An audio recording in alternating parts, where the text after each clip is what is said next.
Voilà, donc le premier baromètre, et tu vois, Alexandre, ton logo est là et bientôt il sera partout. Non, mais non, c'est toujours, il faut toujours qu'on en oublie. Donc, ce baromètre, c'est une idée qu'on a eue en se disant, bon, on a tous compris que et d'ailleurs, Richard, je suis ravi parce que tous les différents axes d'investissement de la banque que tu as énumérés, que ce soit la géothermie, pardon, que ce soit la mobilité électrique, font partie des éléments qu'on va essayer de monitorer. On va le voir dans un instant. Donc on s'est dit, voilà, il existe beaucoup de lieux où on produit de la donnée. L'atelier parisien d'urbanisme en est un, l'Institut Paris Région. Nous, journalistes, on n'a pas vocation, bonjour Thomas Hans, président des acteurs du Grand Paris, nous n'avons pas vocation à produire nous-mêmes des données, on serait bien en peine de le faire, mais par contre, on peut avoir vocation à les mettre en partage, à les identifier, puis à les suivre, pour se dire qu'au-delà des mots et des engagements oraux, eh bien, il faut, chacun l'a compris, donc accélérer, identifier des gisements et en faire des sujets de débat, finalement, puisque une fois qu'on a compris que l'anthropocène est une réalité, que l'accélération de la décarbonation, de la sortie des énergies fossiles est une nécessité absolue, encore faut-il favoriser l'alignement des planètes et pour cela débattre des voies et moyens, puisque ils sont débattus. D'ailleurs, les instituts divers et variés font des scénarios différents selon les hypothèses plus ou moins technologiques, plus ou moins basées sur les modifications d'usage, etc. Donc, pour en débattre, Frédéric Leroux, vous allez nous parler de la non pas de la désindustrialisation, c'est le matin, mais en partie, et puis surtout de la transformation de l'industrie sur la vallée de la Seine, puisque vous représentez l'union des chambres de commerce de Normandie et d'Île-de-France. Et Alexandre, vous nous direz comment vous voyez ce suivi des trajectoires de la décarbonation, puisque je crois que quand vous avez pris la direction de la Pure, vous avez dit que vous dirigiez un atelier de la transformation urbaine. Voilà, donc quelques mots de présentation pour finir, pour savoir de quoi on parle. Naturellement, comme c'est un baromètre qu'on initie, eh bien, c'est une sorte d'étalonnage. On n'a pas encore forcément de trajectoire, mais c'est pour vous donner une idée. Et puis l'an prochain, on pourra commencer à mesurer, on pourra amplifier le débat sur ces questions.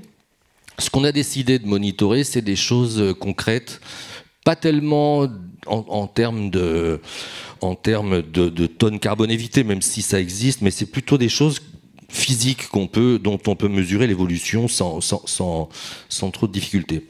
Par exemple, donc il y a trois ou quatre grandes familles: mobilité, énergie, immobilier et rénovation énergétique.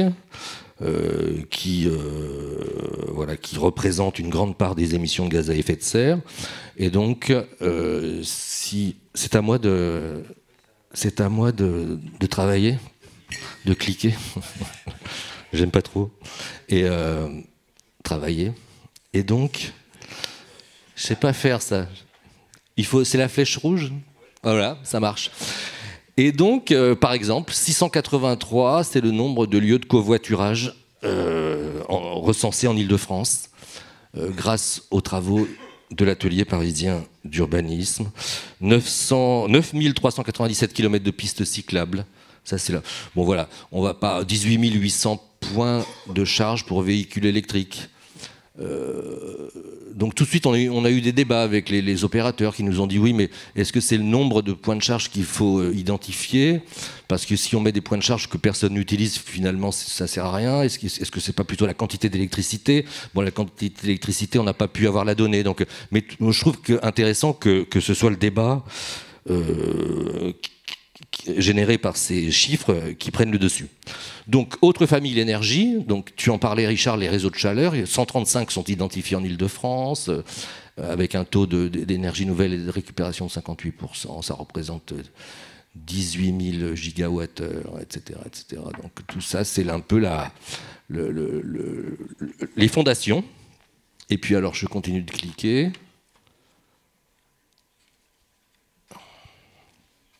Alors ça, c'est le... Voilà, ça c'est le pointeur, ça marche aussi. Donc le mix énergétique, l'hydrogène.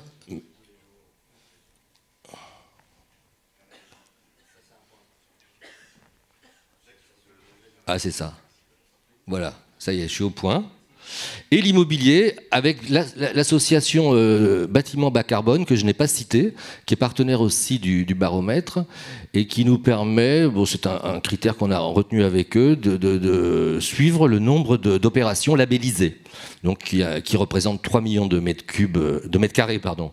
Donc plus 23% par rapport à 2023, soit 1,7 million de tonnes carbone évitées. Etc., etc. Donc ça aussi, on va suivre. Décidément.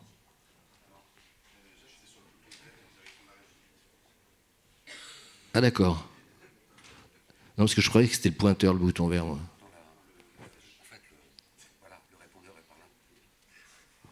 Bon, de toute façon, c'est la fin. Il y a un truc que je comprends pas, mais on va réfléchir. Ça consomme de l'énergie en plus, ce truc.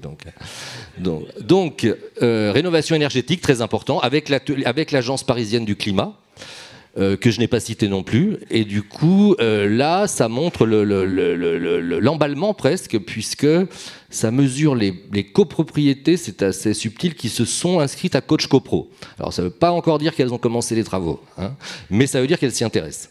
On a beaucoup d'experts là sur ces sujets.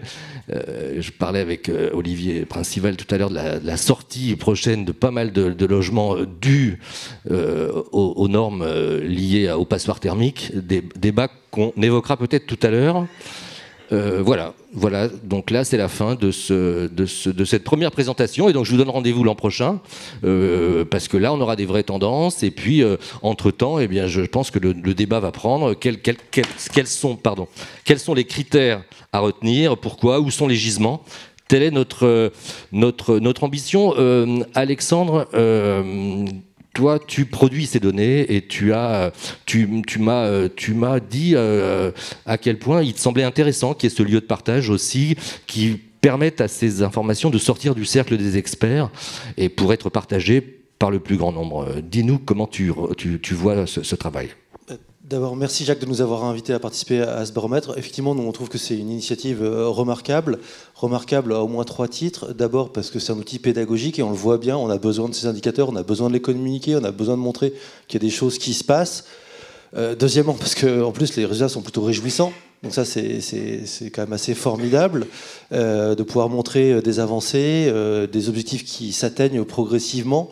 On a aujourd'hui des masses de données extrêmement conséquentes qui nous permettent d'avoir des chiffres bien plus que ce qu'on avait hier. Je prends un exemple tout simple, on a parlé là des rénovations thermiques. Aujourd'hui, on analyse les consommations réelles d'énergie finale. On a la valeur de la consommation d'énergie finale dans le logement, dans le parc locatif social à Paris. On l'a sur les postes plan climat. Il y a quelque chose qui est assez significatif.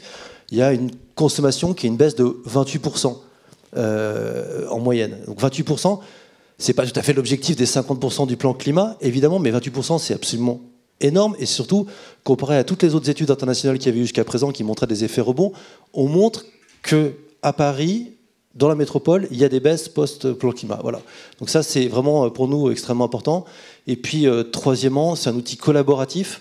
C'est suffisamment rare pour le dire. Alors, je regrette qu'il n'y ait pas Nicolas ou la PC, mais tu as réussi à réunir autour de la table différents acteurs. On travaille vraiment, je trouve, en bonne synergie. Nous, on a plutôt fait la partie mobilité cette année. On espère aussi contribuer demain sur des questions énergétiques, sur d'autres questions dans le BTP notamment. Et voilà, on est à ta disposition pour continuer. Merci beaucoup, Jacques. Oui, merci. Et tu le dis, je ne l'avais pas dit, c'est vrai que nous, notre conviction, c'est sans prendre parti, c'est de montrer à quel point, contrairement à une idée un peu reçue, il serait déjà trop tard, tout le monde s'en foutrait, on ferait rien. Non, la réalité, c'est que les opérateurs qui sont réunis ici, les premiers, sont engagés pleinement, même ceux qui ont parfois mauvaise presse. On fait beaucoup, on fait énormément. Je vous disais tout à l'heure, on a analysé plus de 9000 logements. L'année prochaine, avec les nouveaux chiffres de la consommation énergétique, on pourra analyser 15 000 logements. Donc, Richard Knuy l'a dit, la réhabilitation thermique, c'est au cœur des préoccupations. Et on a des indicateurs. Ce baromètre, là où il est formidable, c'est que c'est le temps zéro de dynamique qu'on va pouvoir monitorer et où on va pouvoir voir comment et à quelle vitesse on atteint les objectifs. Absolument. Frédéric Leroux, vous représentez donc l'Union des chambres de commerce Normandie Île-de-France et vous vous intéressez plus spécialement depuis longtemps à essayer de suivre la décarbonation de l'industrie. Alors vous me disiez peut-être plus en Normandie qu'en Île-de-France, quoique on sait que l'industrialisation, la réindustrialisation tient à cœur de Valérie Pécresse et que c'est aussi un sujet pour l'Île-de-France. Racontez-nous comment vous travaillez sur ces questions. Oui, merci Jacques, merci de nous associer à tout ce travail de mesure et d'identification et de communication sur les indicateurs qui nous permettent de comprendre, comme vous le disiez, que la décarbonation est en marche. Sur tous les grands sujets qui concernent les territoires, alors le Grand Paris, l'Île-de-France, et ce que nous avons eu l'habitude d'appeler depuis une bonne dizaine d'années le très grand Paris, c'est-à-dire la vallée de Seine. Le très grand Paris qui donc repose sur un certain nombre de grands facteurs économiques, dont en particulier l'industrie. Alors, et ben voilà, ça marche, super. Merci là-haut. Une stratégie qui englobe évidemment le Grand Paris, l'Île-de-France, la Normandie, qui est une stratégie État de région pour la vallée de Seine, et pour accompagner la transformation économique d'un territoire qui est l'un des territoires majeurs pour l'économie française, qui est une des portes d'entrée, de sortie de toute l'économie française, et qui est historiquement l'un des 3 territoires les plus carbonés de France. Dunkerque, Fos, vallée de Seine. Pas de très grands sites industriels. Il y a 50 grands sites industriels en France qui font l'objet d'un contrat individualisé avec les services de l'État pour une trajectoire de décarbonation site par site. Sur la vallée de Seine, il n'y en a que 5, dont 4 en Normandie. Ceci étant, il y a un tissu diffus de 95, 98, 99% d'entreprises industrielles de taille bien moindre, des ETI, des PME, des TPE, qui sont elles aussi directement concernées par les sujets de transformation, les sujets de transition et en premier lieu les facteurs de décarbonation. Donc nous sommes partis il y a quelques années avec les services de l'État, services des 2 régions et l'INSEE pour réaliser un premier inventaire de ce qu'était vraiment l'industrie en vallée de Seine. Ça a donné lieu à un document dont vous avez peut-être eu connaissance, qui est une vraie somme de travail sur 14 secteurs industriels qui sont extrêmement significatifs sur l'ensemble de la vallée de Seine, les portraits individualisés de 3 grandes filières qui impliquent alors vraiment des milliers d'entreprises que sont les mobilités, évidemment, l'industrie de l'automobile, dont on sait qu'elle est en pleine grande transformation depuis déjà quelques années. L'aéronautique, l'aérospatiale et chimie, parfumerie, cosmétique. 3 grandes filières qui ont fait l'objet d'une lecture très attentive. Mais c'est déjà une lecture du passé. Et donc, ce que nous nous sommes dit, c'est que nous allions remettre à jour tout ce travail dans les mêmes conditions, c'est-à-dire avec l'État, les 2 régions et les services de l'INSEE, en nous focalisant sur les priorités d'aujourd'hui. Les priorités d'aujourd'hui, c'est la décarbonation des activités industrielles et, évidemment, en lien direct, décarbonation des activités logistiques. S'il n'y a pas de logistique, il n'y a pas d'industrie. Et décarbonation des activités énergétiques. S'il n'y a pas d'énergie, il n'y a pas d'industrie. Donc, production d'énergie renouvelable, émergence de nouvelles filières, de nouveaux modèles économiques pour les entreprises de l'industrie, recours à l'économie circulaire et à une meilleure utilisation des matières. Comment on mesure ça? Alors, on va dire, à l'inverse de Jacques, il y a une trajectoire ou des trajectoires, mais il n'y a pas de baromètre. Les trajectoires, elles résultent du travail qui a été fait à niveau national, le secrétariat général à la planification écologique, donc la stratégie nationale bas carbone, le travail dans le cadre des COP régionales avec les inputs du niveau régional et du niveau infrarégional territorial pour arriver à des trajectoires qui commencent à ressembler à des feuilles de route progressivement et qui sont prises en compte par les grands secteurs industriels pour l'industrie, la logistique, le transport des marchandises et l'énergie. Là, quelques chiffres qui nous donnent des trajectoires de décarbonation sur l'Île-de-France et la Normandie en matière donc de réduction d'émissions de gaz à effet de serre d'ici au premier objectif 2030. Comment on arrive à mesurer le chemin qui est parcouru par les entreprises et par les territoires pour aller dans ces trajectoires-là? C'est exactement la question à laquelle on essaye de répondre et qui, je l'espère, va venir compléter les baromètres que vous avez construits donc, sur le Grand Paris, mais également sur l'Axe Seine, que vous avez présenté il y a quelques semaines. Et donc, pour arriver à aller collecter la donnée qui existe, mais elle est complètement atomisée, on va la trouver où? On va la trouver dans les contrats de transition des grands sites industriels, mais comme je le disais, il n'y en a pas beaucoup. On va la trouver dans les dispositifs d'accompagnement auprès des PME, des ETI. Alors là, c'est le travail des chambres de commerce, le travail de BPI France, le travail de la Banque des territoires, les émissions qui vont être évitées par les nouveaux projets industriels qui rentrent sur le territoire, et il y en a, même si certains prennent un peu de retard, mais il y en a. Les mesures d'efficacité énergétique, le fonds chaleur, les C2E, Pacte Industrie, tous ces programmes, on est en train d'essayer de trouver les systèmes pour collecter toutes ces informations et les partager avec vous, alors j'espère, courant 2025, pour une première évaluation, allez, on va appeler ça un baromètre, de la décarbonation de l'industrie en Vallée de Seine. Eh bien, c'est formidable. Et je crois qu'on peut tous les deux vous applaudir pour tout ça.